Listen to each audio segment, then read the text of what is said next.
States begin standing up to CCP overreach, transnational repression. Pastor Bob Fu was in the middle of a national prayer rally in Washington when he got the call. More than 100 people had descended on Fu's Midland, Texas home, chanting slogans and waving flags. They were there at the behest of a wealthy and vocal supporter of the Chinese Communist Party. The protests were part of a Kill Traitors campaign with the goal of purging Fu, according to the influencer's posts and videos. Fu learned about the protest from his wife, who was home when busloads of people began arriving. He was soon being escorted back home by FBI agents. Law enforcement agents believed there was a credible threat to his life. "I was wanting to go out to talk to, but the FBI agent said, 'Sir, they only need one chance,'" Fu told the Epoch Times. Fu later learned from law enforcement that many of the protesters, who showed up 7 days a week from 9 a.m. to 4 p.m., crossed state lines to protest against him, traveling from as far away as California, and were paid a daily fee. That was in September 2020. Fu and his family spent a week sequestered at home, surrounded by a mob. Then law enforcement decided they couldn't hold the protesters back indefinitely and moved the family into hiding. Fu, his wife, and their children are American citizens. His daughter spent the first months of her senior year in high school taking online courses while the family was in hiding. They remained in an undisclosed location until one day before the presidential election in 2020, when the protests stopped suddenly and completely. 5 years later, new legislation could prevent ordeals like the one Fu's family endured, enabling victims to press charges and leading to investigations into CCP involvement. This year, Texas became the first state to enact a law criminalizing transnational repression. The law, HB 4616, went into effect September 1st. Spotlight on transnational repression.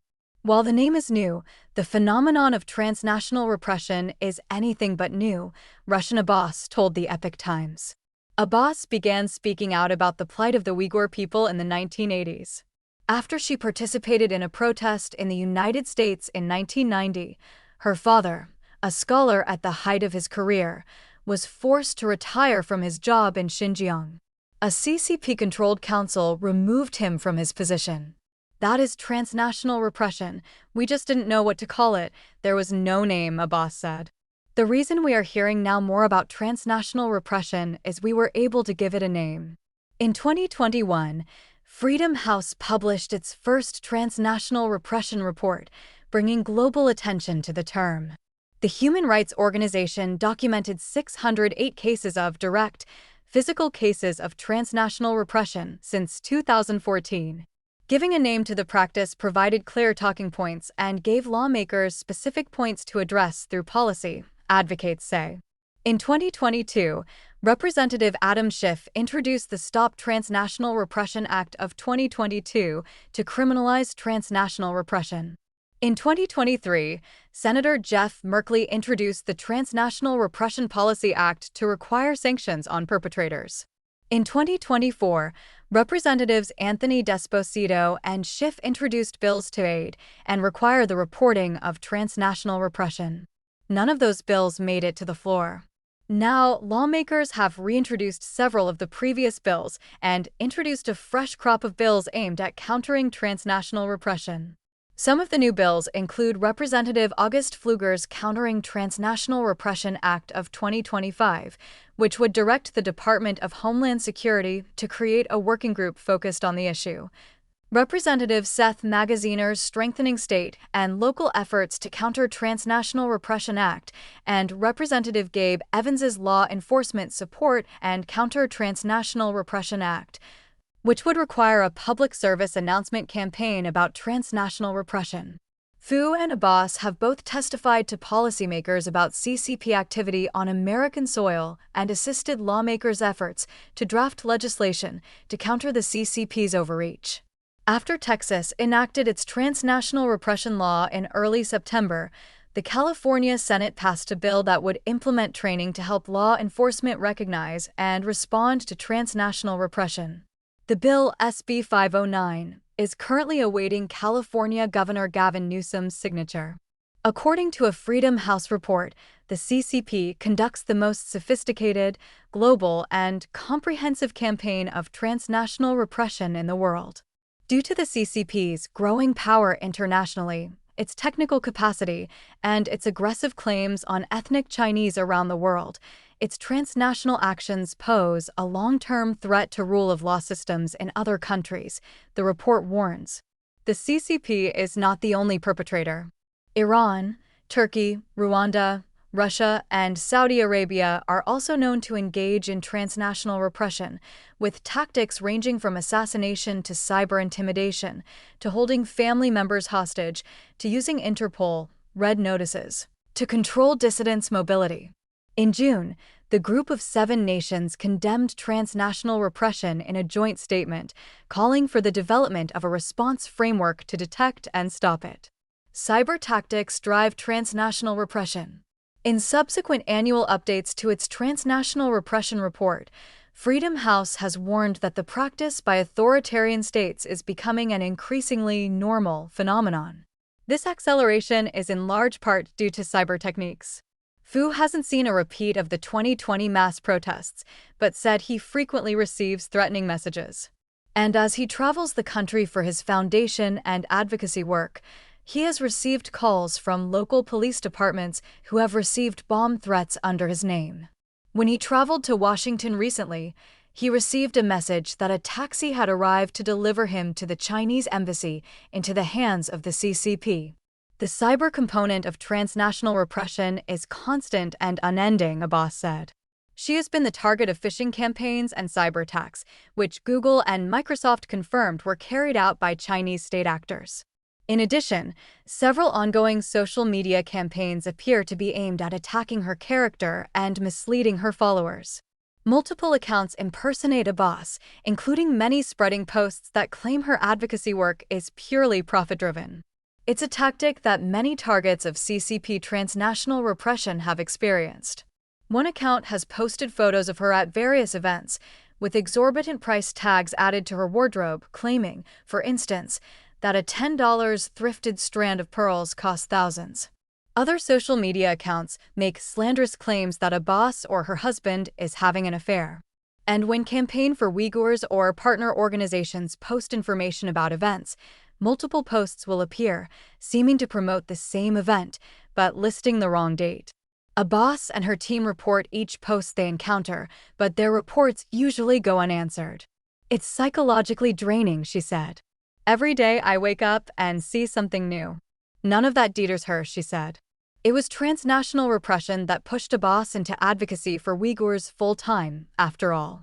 Wang Ziyuan, chair of the Global Service Center for Quitting the CCP, told the Epoch Times his organization received several threats in April and May.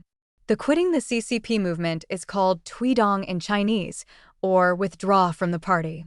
It has helped more than 452 million people withdraw from the CCP or its affiliate organizations.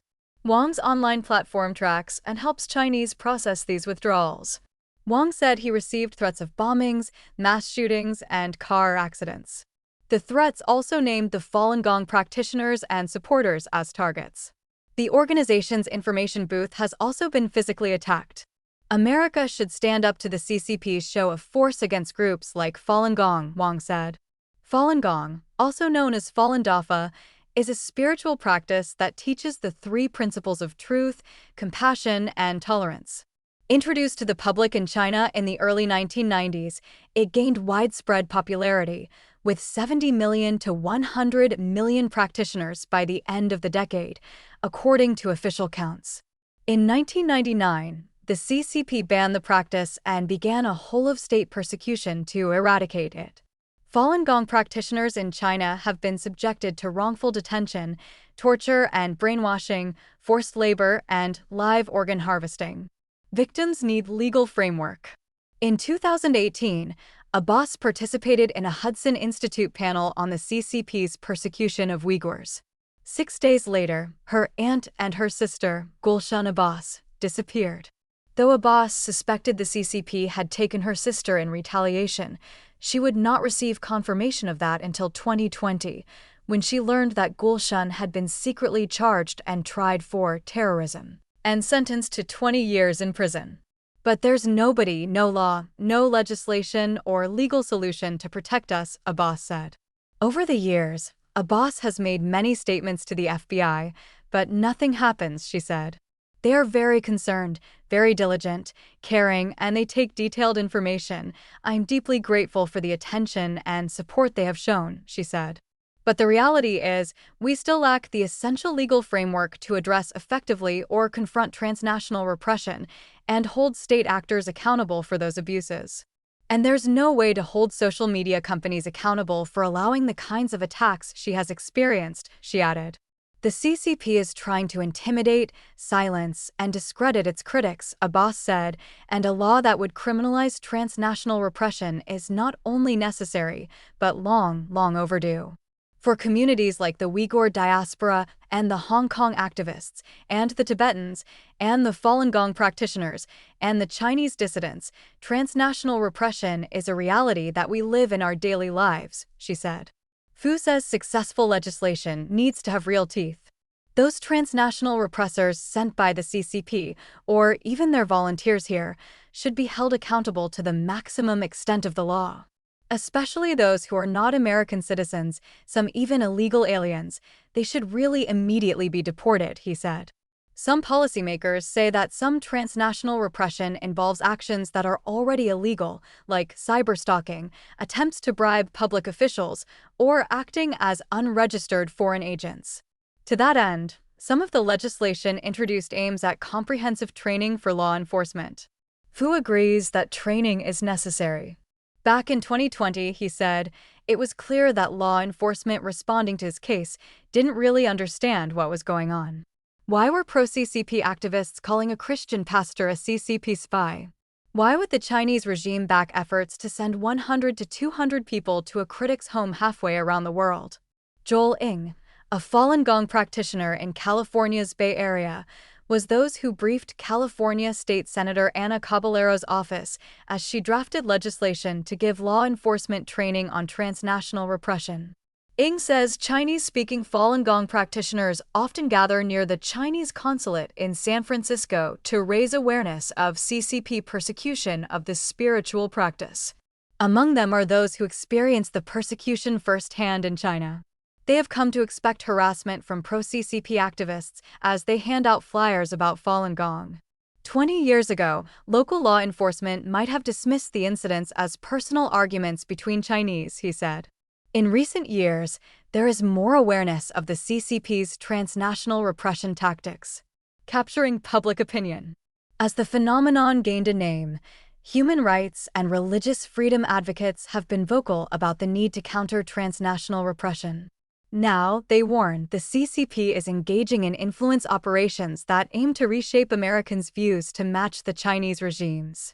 They say that the CCP is encroaching on America's national sovereignty, opening secret police stations on American soil, and taking advantage of American institutions and legal protections to carry out its own agenda. Sunny Gua, a Falun Gong practitioner in New York, said she was shocked to hear American teenagers parrot CCP propaganda earlier this year. It was something she had not heard since moving to the United States in 2014. Whistleblowers revealed last year that CCP leader Xi Jinping had personally ordered an escalation of efforts to persecute Falun Gong overseas, focusing on organizations founded by Falun Gong practitioners. Shenyun Performing Arts is founded by Falun Gong practitioners, and its global popularity made it a primary target of the CCP's renewed transnational repression efforts. Its performances are seen by about 1 million audience members each year, and its programs include dances of ethnic minorities including Mongolians and Tibetans, story-based dances that show people practicing Falun Gong and the CCP's persecution of the faith. The New York-based company says its mission is to revive 5,000 years of Chinese civilization through the arts, and its tagline is China before communism. As Gua sold Shenyun tickets at a shopping center in Long Island, New York, earlier this year, people used exactly the words the CCP used to describe Shenyun or Falun Gong. The CCP only recognizes state-controlled versions of religions. I felt really sad. They're so young. They're just little kids, but they tell me very bad words about Shenyun and Falun Gong, exactly the words I heard in China, Gui said.